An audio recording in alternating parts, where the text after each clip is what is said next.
Los saludamos una vez más aquí desde Lighthouse Studios. Seguimos con una historia interesante. Hoy tenemos especialmente una parte muy buena de esta historia para poder conversar y como siempre con buena compañía. Saludamos a Carmen y saludamos al pastor Daniel. Hola, hola, un gusto una vez más estar aquí con ustedes con un episodio muy especial donde paso a paso vamos a descubrir cómo Dios puede hacer cosas por nosotros incluso cuando todo parece perdido. Sí, bueno, nos vamos a sumergir en una experiencia que va a renovar nuestra confianza en Dios. Porque las cosas que se escribieron antes van a ser útiles para que nosotros podamos aprender incluso por el error. Y eso es una buena noticia. Por Total. supuesto que lo es.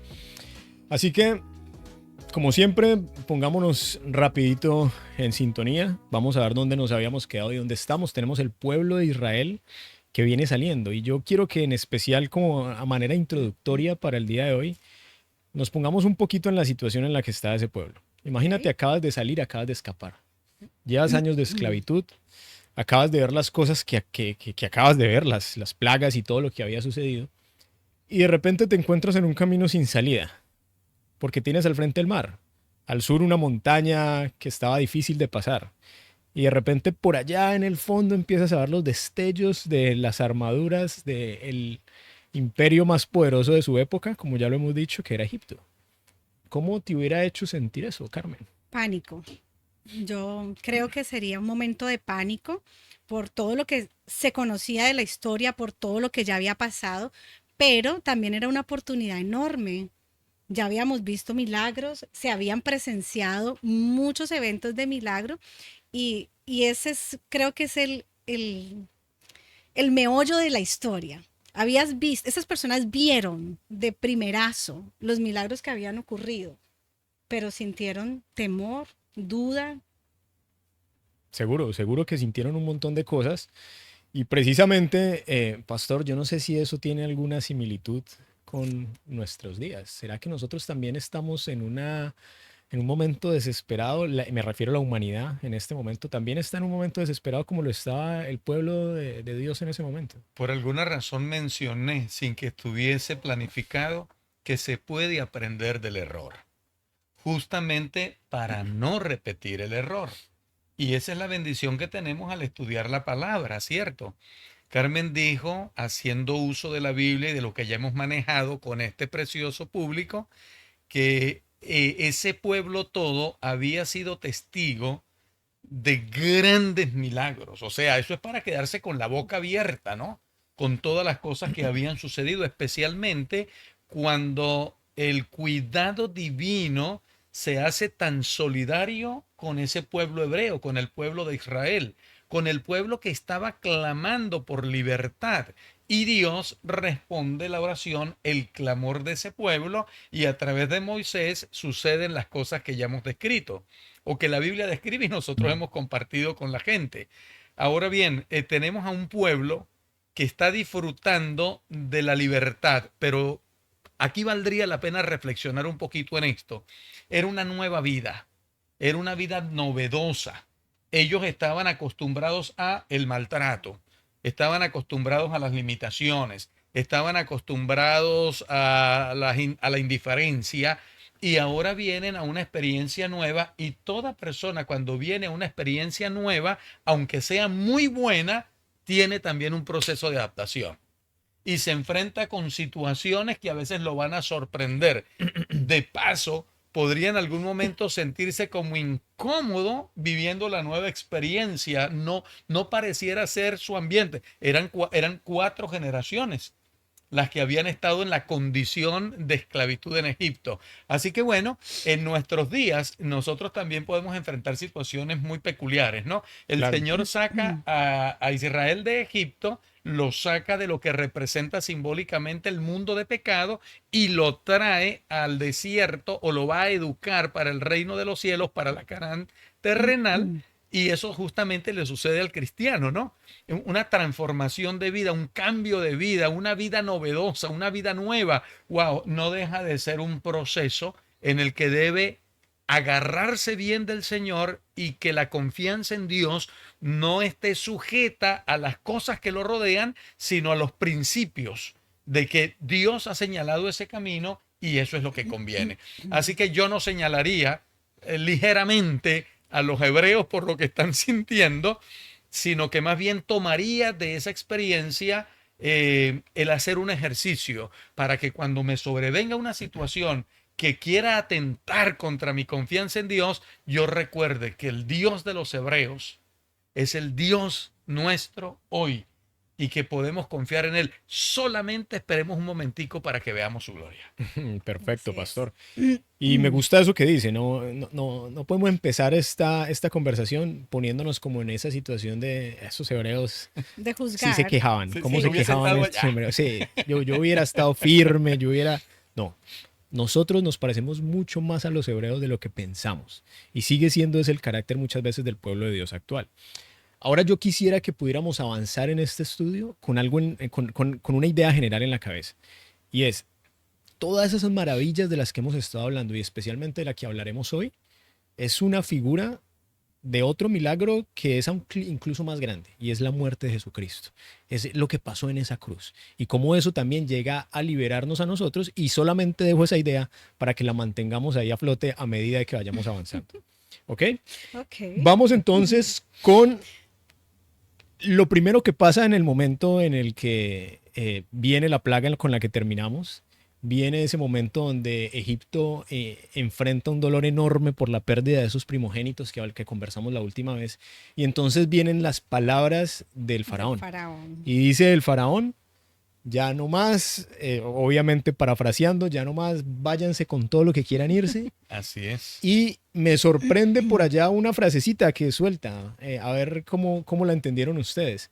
Y es esa frasecita, y por favor que me bendigan también a mí. ¿Cómo ven ustedes ese cambio? Otra vez un cambio fuerte en el carácter del faraón. ¿Cómo interpretan eso ustedes? Bueno, fueron palabras más bien por temor de todo lo que había pasado, pero no una convicción real de creer en Dios. Pienso que fue el desespero de haber perdido su hijo, de ver que todas las personas que perdieron sus hijos, entonces váyanse y bendíganme, pero no fue algo de corazón. De corazón. Sí, lastimosamente eso puede justamente suceder en nuestros días con nosotros, ¿no? Yo creo que el creyente debe empezar a hacer el ejercicio de confiar en Dios en las buenas. Cuando uno está casando, en mi caso, a una pareja, uno lo pone justamente a la pareja en ese contexto, ¿no? Yo trato de hacer un esfuerzo, figuradamente hablando, para que la pareja se lo imagine por lo menos, ¿no? De que sí van a haber momentos que son color de rosa. Y qué bueno estar, es fácil estar juntos cuando los Cuando todo momentos son está color bien. de Claro. rosa. Sí.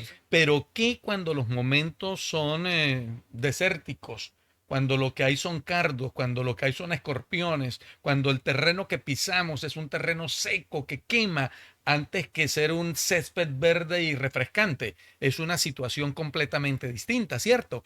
Pero yo trato cuando estoy haciendo el voto matrimonial con la pareja de decirles, miren, van a venir momentos así y asao, pero ustedes deben estar juntos y mantener la mirada en la misma dirección. Trato de ser muy práctico en eso, ¿no? Y justamente el pueblo de Dios estaba para salir y Faraón muestra un aparente arrepentimiento, ya está fatigado, está cansado, reconoce sí que no tiene vida en el Ahí no hay nada que sentido hacer ya, sí. coloquial no tiene vida contra el que ha pretendido pelear durante todo ese tiempo. Es más, el pueblo ya lo venía presionando, Egipto mismo lo venía presionando. Mira que la tierra está quedando devastada. Es más, en el contexto donde estamos, los egipcios le decían al propio faraón, todos vamos a morir, despacha a esta gente ya. Así que Faraón, como un gesto, no sé, de cansancio más que de arrepentimiento genuino, le dice, bueno, y cuando se vayan por allá, entonces bendíganme a mí y rueguen a Dios por mí. Sin embargo, no deja de ser como un sano elogio para que el mundo entero sepa que el Dios más relevante de Egipto está reconociendo que en realidad no es Dios, sino que Dios existe y que, bueno, por lo menos se atrevió a decir y díganle a Dios que me bendiga. Sí, a mí también me parece ahí un poco que a veces nos parecemos al faraón en esa actitud, cuando nos arrepentimos más porque vemos que las consecuencias son inminentes. fuimos, tomamos la mala decisión y cuando vemos que lo que venía ya por haber tomado esa decisión se viene encima, entonces ahí sí decimos, "Ah, Dios, perdóname porque me Miedo, equivoqué". pánico más Pero bien, es ¿no? más Pero, miedo exacto. que Que un rendir el sincero corazón, arrepentimiento. no rendiste el Correcto. corazón, Y solamente creo es que ahí pánico. el faraón estaba sintiendo un poco de eso. Sí, Llega el señor. punto donde dice, tengo miedo ya de lo que pueda pasar, dejemos al pueblo irse, digámosle que me bendiga, pero realmente no estaba conectado con la idea de Dios. Total. Bien, entonces con todo esto, hilando precisamente con lo que hace que el faraón salga, y es que inmediatamente también Dios le hace al pueblo de Israel una solicitud, y esa solicitud es la consagración de los primogénitos. Pastor, y queríamos aprovechar que lo tenemos aquí, pastor, entonces cuéntenos un poquito más el símbolo que hay detrás de esa consagración que Dios le pide a Israel acerca de sus primogénitos. Antes de mencionar eso, Jonathan, a mí me fascina también del episodio que estamos narrando y que está llegando hasta nuestros amigos a través de este medio, y es que Dios es justo. Y antes de que el pueblo saliera, Dios le dijo a los hijos de Israel a través de Moisés, reclamen su salario. Y entonces fueron los hebreos a las casas de los egipcios y pidieron cosas de valor. Y les fueron otorgadas cosas de valor. Ellos tenían un ahorro hecho por tantos años de trabajo. Claro, no salieron con las manos vacías. No Dios salieron hizo con las manos provisión vacías. para lo que llenas. venía. Digamos que el Señor no se olvida de decir, mira, yo soy justo y ustedes han trabajado y esta gente necesita pagarles el salario que ustedes se merecen. Es correcto. Y ellos llevaron su botín. Felizmente Dios es justo incluso en ese asunto. Amén. Bueno, con relación a la consagración de los primogénitos, es un asunto muy, pero muy interesante que se puede desglosar si se quiere, dos puntos de vista con respecto a esto. El primero de ellos, Dios quiere una vez más enfatizar que Él es el creador de todo lo que existe.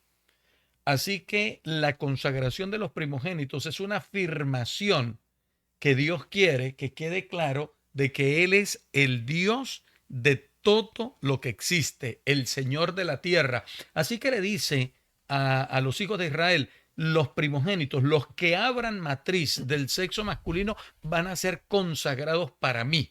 Son mi pertenencia. Dios está pronunciando una vez más en este sentido como el creador de todo lo que existe.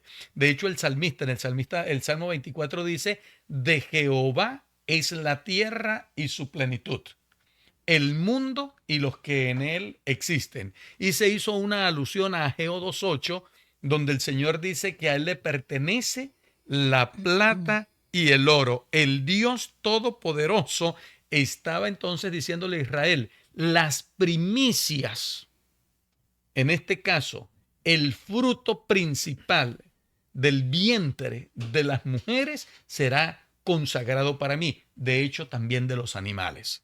Y en segundo lugar, también vemos acá la idea de la redención, pues los primogénitos, en este caso de Israel, ninguna familia hebrea pasó por el sinsabor de haber perdido a uno de sus primogénitos. Fíjense que el asunto era con los primogénitos, ¿no? Claro.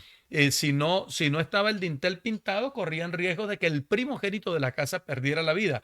¿Quiénes murieron de los egipcios? Todos los primogénitos, incluidos los animales. Entonces, por la sangre de Jesucristo, lo que mencionaste hace un momento, fue por la sangre que tipificaba a Jesucristo, que el ser humano en la persona de los primogénitos es una demostración visual, palpable de la redención que hay en Jesús. De hecho, Colosenses 1:14 dice que en Cristo, en su sangre, nosotros tenemos redención y perdón de pecados. Pero para que nosotros nos vayamos más emocionados, y si me lo permiten, la audiencia me lo permite, gracias por permitírmelo. En el libro de Éxodo, en el capítulo 4, porque me gustaría leer una vez más este texto. Claro, claro. En el capítulo 4, versículo 22 y 23, el Señor le dice a Faraón, Israel, y mira la palabra que usa, es mi primogénito. ¿A quiénes consagró el Señor en la Pascua o cuando se establece la Pascua? ¿A quiénes reclamó el Señor como suyos cuando la liberación del pueblo se dio? Al primogénito. Y cualquiera podría decir, oye, el Señor fue, ¿cómo se dice? Como que tuvo una preferencia, ¿no? Sí, sí. Pero resulta que antes ya el Señor había dicho, todo Israel es Es mi primogénito. Ujú. Así que ahí nadie se quedaba por fuera. O sea, todos fueron creados por mí y todos son redimidos por mí. Porque cuando se da la consagración, la separación de los primogénitos, el Señor está una vez gritando una vez más en voz audible esas dos cosas. Son mi primogénito, yo los creé, yo los formé, pero también yo los redimí. Así que Israel espiritual hoy es el primogénito de Dios. Y Dios le está diciendo al diablo y al Egipto espiritual, no se metan con mi primogénito, porque entonces me van a encontrar. Y entonces en ese Pero, símbolo de primogénito, Carmen, empezamos a vernos reflejados también nosotros. Pero por supuesto. Y ahí es donde viene esa idea con la que vamos a tratar de ir hilando esto y es el sacrificio que hace que nosotros seamos salvos, Carmen. pero ahí como para aclarar, porque quizás no sé si yo hoy estoy como distraída, pero bueno, Dios exige la consagración del primogénito. Ese símbolo es un símbolo de muerte, pero a la vez también de sustitución. En ese caso, con Israel, los sustitutos fueron los egipcios. Y en nuestro caso actual, nuestro sustituto que ya murió por nosotros es Jesús. ¿Lo entendí bien, pastor? Bueno, no te capté la primera parte de lo que mencionas, pero obviamente estás en total, has acertado totalmente cuando cuando presentas a Cristo como nuestro sustituto. De hecho, recuerda que el que fue sacrificado la noche de la Pascua fue un cordero Ujú. y el cordero representa a Jesús. Jesucristo, quien muere en lugar nuestro para que nosotros ahora tengamos redención. Como lo dice aquí el libro de Colosenses 1:14, que ya lo mencioné. Ahora, el beneficio, ¿quién lo recibe? Lo reciben aquellos que aceptan Que ese decidieron sacrificio, seguir. porque esa sangre que tiene poder nos limpia de todo pecado. Cuando la paga del pecado es ¿qué cosa? La muerte, pero la sangre de Jesucristo nos limpia ¿de qué cosa? De pecado. Somos limpios del pecado y por lo tanto la consecuencia de la muerte no nos alcanza, porque estamos aquí hablando de muerte eterna. Así es, pastor. Y yo Ok, creo que es ok. importante recordar algo y es, incluso hubo egipcios que pudieron Egipcios. entrar a casa de los hebreos porque buscaron esa protección, porque buscaron a Dios. Entonces, a veces esto se puede interpretar como algo dirigido solamente a un pueblo, una raza en específica, pero no. El mensaje de Dios es mucho más amplio que eso. Y de hecho, cuando Jesús vino a la tierra, fue una de las partes importantes de ese mensaje. El Sí, pueblo hebreo de esa época quería guardar esa salvación solo para para ellos y ellos. quería quedarse con ese regalo. Y Jesús viene y dice, no, no, es que yo aquí, yo morí, Es yo para voy a morir es todos. por todos. Claro, Quien me claro. busque me Quien me busque encontrará. me va a encontrar. Claro, Y esto pretendía ser un símbolo ya desde ahí, desde eso. claro. Ok. Ahora vienen un par de detalles interesantes que yo les confieso, hay un par de esos que ni siquiera, que me tomaron por sorpresa, no los conocía. El primero de ellos es, luego de que el faraón dejó ir al pueblo, Dios no llevó a ese pueblo por el camino de la tierra de los filisteos, que estaba cerca, porque Dios dijo, para que no se arrepienta el pueblo cuando vea la guerra y se vuelva a Egipto. Y ese detalle me parece especialmente como un detalle de fina coquetería de Dios, como decimos nosotros coloquialmente, y es, puedo sacarlos por aquí, pero si los saco por aquí se me van a asustar, porque no están preparados, porque es un pueblo que viene de vivir en esclavitud, tiene el ánimo bajito, no sabe lo que es una guerra, no es una nación que haya conquistado otras naciones. Y dice, por amor a ellos voy a llevarlos por este otro camino, pero ese otro camino tenía otros desafíos. ¿Cuáles otros desafíos? Ya nos hicimos esa primera mirada al inicio. Te vas a encontrar con un mar de frente, una montaña Y el atrás. mar que estaba allí, sí, señor. Pero ese primer detalle me llamó mucho la atención, esa tensión de Dios en decir, los voy a conducir por aquí. El De hecho, segundo, Un Dios sí, protectivo. sí, exacto. Protector. Sí, de hecho, Jonathan, Carmen, cerca o por donde Dios evitó pasarlos, estaba ya la presencia de uno de los poderes en aquel tiempo que florecía y se hacía fuerte, y eran los filisteos, claro, que de paso se les acredita a ellos como los ejércitos organizados más antiguos de la época y de las armas de hierro de aquel tiempo, que era lo último En armas. en armas. Así que pasarlos por allí y estos verse de repente intimidados podrían declararle la guerra a un pueblo justamente que Claro. iba desvalido, y Dios Estaba tiene esa vulnerable. fina cortesía, Sí. ¿no?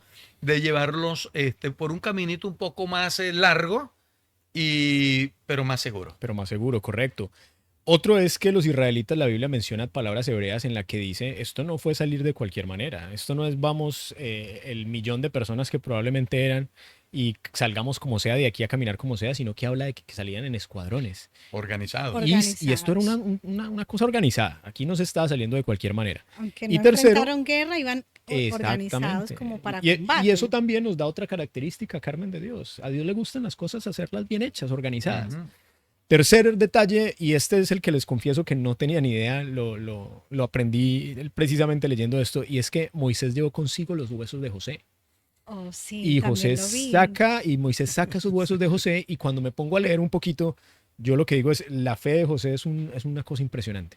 Porque José, acordémonos que vivió en una etapa completamente diferente. Nada de esclavitud, nada de sufrimiento, era pura prosperidad, guiada por Dios. Y aún así él tenía claro que ese no era su último lugar, que Dios tenía una promesa y esa promesa se iba a cumplir. Y Moisés, respetando eso, pues saca también esos huesos de El la tierra. corazón de José, por la fe, estuvo en la Canaán terrenal que Dios había prometido para ellos. Así es. Por esa razón pide que cuando el pueblo salga, no dejen sus huesos en Egipto, sino que los lleven y luego le den sepultura, como la Biblia lo presenta, que fue sepultado en Siquem. Así es, así es. Y entonces ahora que conocemos estas características que nos hablan un poquito más de ese carácter de Dios, podemos seguir con esa historia y empieza a avanzar ese pueblo de Israel. Y aparece, y como si no hubiera sido suficiente todas las señales que ya teníamos, aparece una nube que los empieza a guiar.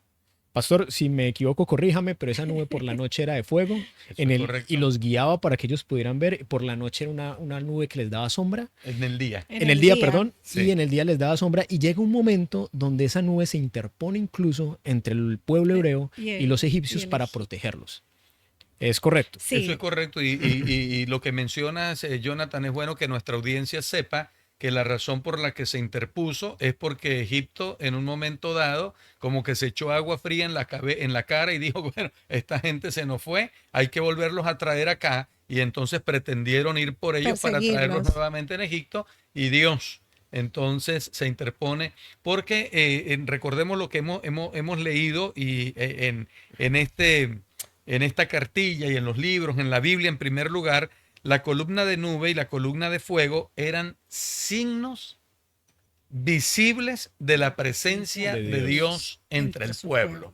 Y eso comienza desde que ellos salen de Egipto. O sea, no había lugar a la duda si uno si uno lo ve de esa manera. No hubo momento en que Dios no estuviese con su pueblo. El Señor habitaba allí. El Señor estaba con su pueblo. Visiblemente. Visiblemente. Correcto. Su poder se estaba manifestando en cada centímetro que ellos recorrían rumbo a la Canaán terrenal. Entonces, pastor, con esa introducción que usted me da, pastor, ahí uno diría, este pueblo va No, va a la segura. sintiéndose valiente, Claro. sintiéndose fuerte, porque No van a esa dudar. columna no tienen van a a Dios dudar. ahí. Correcto. Guapos y apoyados, ¿no? Y, Sí, imagínense. y de repente, cuando empiezan a ver en esa situación que nos pusimos, esos destellos de la armadura que viene bajando, viene esta frase donde le dicen a Moisés, ¿qué pasó, Moisés? ¿Es que acaso no habían sepulcros en Egipto para que nos trajeras A morir a acá. morir aquí en el Duro, en el desierto? desierto. ¿Qué pasa? ¿Para qué nos sacaste? ¿Para esto hemos salido? Ahora, de nuevo, estamos hablando de los mismos que estaban viendo una columna de fuego en la noche y una columna y una nube que los protegía en el día. ¿Qué pasa, pastor? ¿Cómo podemos entender un poquito esto? Definitivamente la conducta del ser humano es un cofre de sorpresa. Yo tengo una frase, Jonathan, Carmen, amigos todos, nada me sorprende. Y trato de hacer el ejercicio para eso, ¿sabes? Nada me sorprende.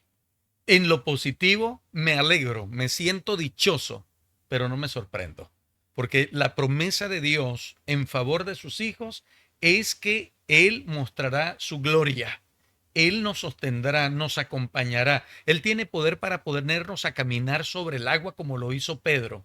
Él tiene poder para que nuestros ojos vean agua salir de la roca. Él tiene poder para que nosotros seamos testigos de multiplicación de panes y peces. Él tiene poder para que una familia se sostenga por 8 meses sin tener un centavo de ingresos. O sea, el poder de Dios se manifiesta y yo me alegro, me gozo. Y yo no sé si estoy pecando o cometiendo un error al decir, no me sorprende. ¿Por qué no me sorprende? Porque yo quiero creer en que lo que Dios ha dicho, Él no es mortal para Equivocarse. ni para equivocarse o para no cumplir. Él lo ha prometido. Y número 2, no me sorprende en negativo tampoco. Cuando alguien por alguna razón abandona a Dios, comete X error, es que separados del Señor podemos llegar a hacer cualquier cosa. Entonces, ¿a qué quiero llegar finalmente?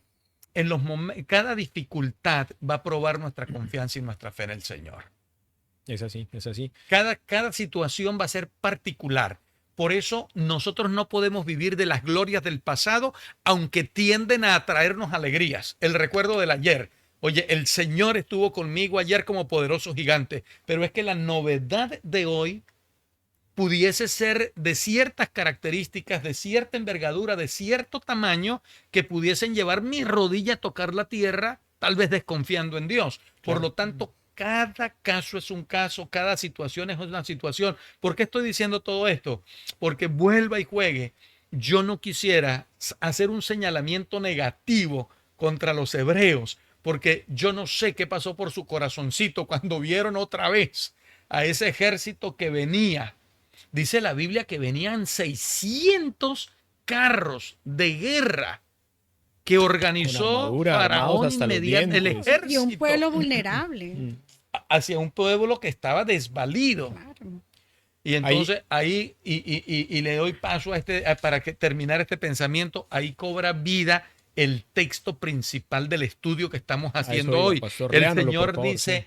no teman. Voy a destacar eso. Luego el Señor dice, estén tranquilos. Óigame, se necesita agallas espirituales para estar tranquilos frente a un peligro inminente, ¿no? Y el Señor vuelve a repetir, estén tranquilos porque el Señor peleará por vosotros. Óigame, creer esto requiere de mucha fe, pero es posible. Eso, pastor, es precisamente una cátedra, un intensivo de cómo actuar en las crisis. Ese versículo que usted acaba de leer. ¿Por qué? Porque nos está dando el paso a paso. Venía el pueblo de Israel en la situación donde había vivido milagros, ya lo sabemos que sí, pero se encuentra una situación y qué bueno que lo recalquemos, no estamos juzgando la actitud del pueblo hebreo, por el contrario nos estamos tratando de identificar porque es lo que nos pasa cada que afrontamos una dificultad. Total. Esa sensación de miedo que nos embarga, lo primero que uno suele decir humanamente es Dios, pero ¿por qué a mí? ¿Por qué me tiene que pasar esto a mí? Pero entonces Dios viene y nos da la cátedra que el pastor acaba ahí de leer y nos dice, primero no teman. No teman. Entonces le dice me llamó mucho también la atención un versículo que le dice a Moisés, pero ¿qué clamas a mí? Ve, marcha y pon tu vara en el agua que yo voy a seguir aquí con ustedes. Y aquí he estado y aquí voy a seguir. No teman, confiar en Dios. Después el segundo, pastor, que yo creo que es bueno que desmenucemos eso que usted acaba de leer, manténganse tranquilos. ¿Qué es mantenerse tranquilos? Esperar paciente. La obra de Dios va a llegar. Dios va a hacer lo que va a hacer. Confiar en Dios, totalmente. Confiar en Dios. Tercero, Carmen, verán la salvación que el Señor les dará.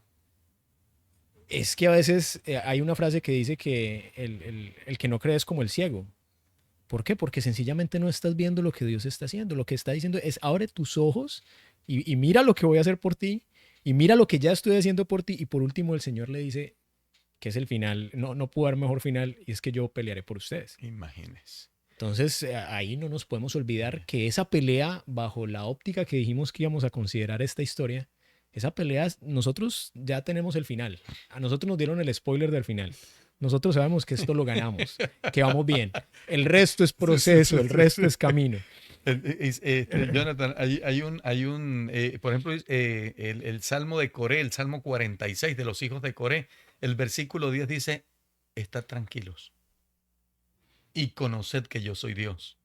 Y hay un texto, perdonen, no recuerdo la cita, está en el libro de Isaías, que el Señor dice, en quietud y en confianza está vuestra salvación. Amén. El punto aquí es que nosotros necesitamos entender que como Israel no estamos en la capacidad por nuestras propias fuerzas, virtudes o lo que querramos añadir, lograrlo.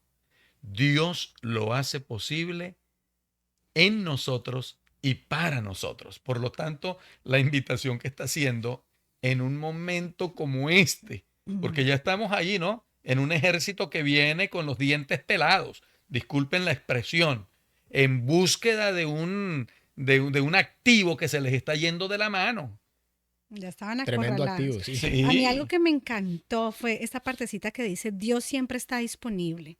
Qué Gloria a fuerte, Dios. sí, qué fuerte eso y tenerlo en nuestro corazón, es verdad. Siempre que lo necesitamos, está ahí. ¿Qué tenemos que hacer? Abrir nuestro corazón. Él está disponible para darnos toda la ayuda, toda la bendición. Solo depende de nosotros buscarlo. Así es, Carmen. Y los israelitas iban a vivir eso. Ya sabemos entonces que Moisés mete su vara.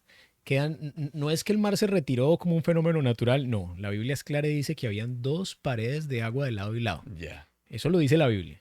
Dos paredes de agua y se abrió para que por tierra seca pudiera pasar el pueblo de Israel. Así es. En medio de ese momento, precisamente con ese activo que se estaba yendo, los egipcios se enceguecen y dice la historia que salen detrás de ellos. Y en el momento que salen detrás de ellos, se dan cuenta muy tarde que han avanzado demasiado y que donde están ya no van a poder huir. Y eso simplemente, pastor, porque cuando termina esto y Moisés vuelve y pone la vara y vuelve y cae el agua y dice que no quedó un Nada. solo soldado egipcio vivo, lo que sigue entonces, pastor, es el cántico de alabanza y el cántico de Moisés y de María. Y eso tiene una relación, pastor, muy fuerte con el Apocalipsis, porque el Apocalipsis vuelve y menciona. El cántico de Moisés y el ¿Cómo cántico es del que Cordero. que Apocalipsis vuelve y nos trae ese canto y nos lo pone en contexto? Bueno, Jonathan, estamos aquí ya en la bajada Sí. y nos estamos gozando en caer finalmente en los brazos del Señor y decir, ay Señor, en ti pongo mi confianza. ¿A quién voy a ir? Solamente tú tienes palabra de vida eterna. Ese canto que está en el libro de Apocalipsis lo va a cantar un grupo selecto, los 144,000. Solamente ellos. Esperamos poder formar parte de. No vamos a entrar en los detalles de quiénes son los 144,000. Un grupo selecto, así rapidito, serán fieles al Señor en la última etapa de la historia de la humanidad y será el grupo que no verá la muerte, verá a Jesucristo viniendo en gloria por segunda vez sin haber conocido la muerte y se han mantenido fieles al Señor. Bueno, pero para llegar a tener esa experiencia va a haber unas situaciones muy comprometedoras, donde la fe va a ser severamente probada, donde se correrá incluso peligro de muerte por causa de la fe, como justamente le estaba pasando al pueblo hebreo cuando estaba ya en esa encrucijada frente al Mar Rojo. Entonces, cuando se logre pasar, en nuestro caso, a la Canaán celestial, ese grupo tendrá una experiencia tan especial, tan única con Dios, que serán los únicos que podrán sentir cada frase que se cante, porque la han vivido. Justamente lo que María hace al dirigir el coro de los hebreos es una descripción del poder de Dios, pero también de las situaciones que tuvieron que pasar y cómo Dios metió su brazo poderoso para llevarlos a donde estaban en ese momento. Eso también sucede hoy. Te voy a poner un ejemplo. ¿Me lo permiten una vez más? Aquí estamos en familia, estamos en confianza. Y ese es un testimonio made in Canada, ¿ok? Me voy a reservar el nombre de la persona, pero voy a contar la historia y algunos que la conocen seguramente, se trata de fulana de tal porque es una dama. Visitando a esta familia, a esta dama, ella me contó una historia que les digo de todo corazón, yo no había escuchado algo tan tremendo como eso. Voy a resumir lo que ella me comentó en una frase. Dios la sacó de las fauces del demonio. No entro en detalles, esa dama estaba metida en la boca del propio demonio y se sentía bien hasta que se encontró con Dios.